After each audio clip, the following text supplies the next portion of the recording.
WVON Cicero. It's 8 o'clock in Chicago. Everybody can be great because everybody can serve. Jim Maloney, WVON News. Chicago. The attorney for the family of 31-year-old Raymond Jones, who died in the course of a police arrest on March 20th, said today that he intended to ask the U.S. Attorney's Office tomorrow to investigate the incident. According to police sources, Jones died in a squad roll after being arrested on the Eisenhower Expressway at Franklin Boulevard by 5 Maxwell traffic policemen. Homicide Unit Commander Francis Flanagan said that Jones resisted arrest after being pursued for failure to report to the Monroe Street station to post cash bond for a traffic violation. Chicago.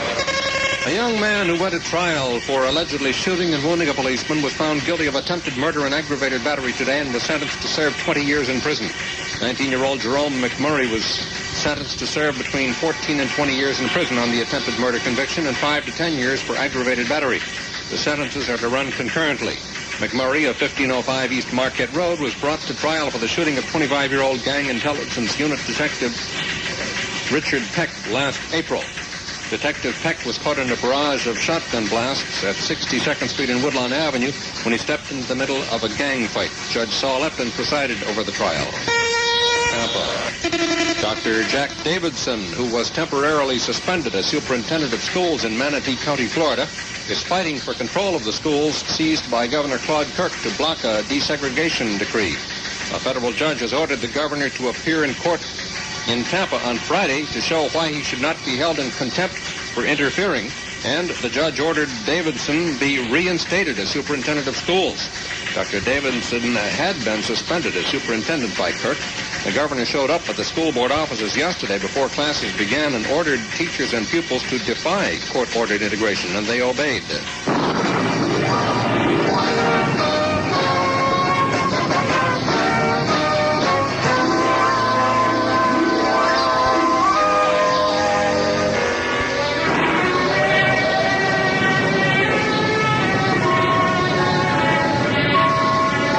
On the North Atlantic, and your barometer needle moves a half an inch in just 2 hours, you've moved.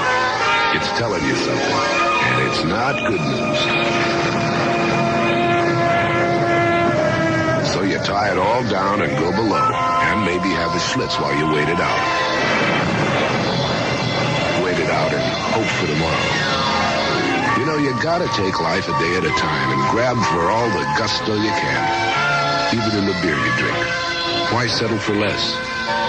When you're out of Schlitz, you're out of beer. Schlitz, Milwaukee and the world. The White House. The House has passed and sent to President Nixon a massive federal school aid bill that authorizes spending more than $24.5 billion during the next 3 years. The compromise measure expands a wide variety of programs aimed at strengthening elementary and secondary school education. Washington. The Office of Economic Opportunity is trying to shut the door, even though some of the horses appear to have already gotten out of the barn. The agency recently completed a study which revealed several conflict of interest situations in the awarding of OEO contracts.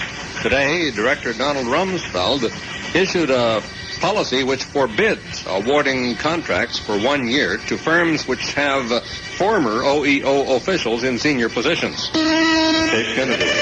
A space doctor says 2 of the Apollo 13 astronauts could come down with German measles by Thursday. This would mean postponement of their Saturday launching to the moon until May 9th. Dr. Charles Berry says blood tests show that Jim Lavelle, Tom Mattingly, and Fred Hayes have a satisfactory immunity to the disease. But he says in the case of Mattingly and Hayes, this might be misleading. London. Talk about having the heat on you.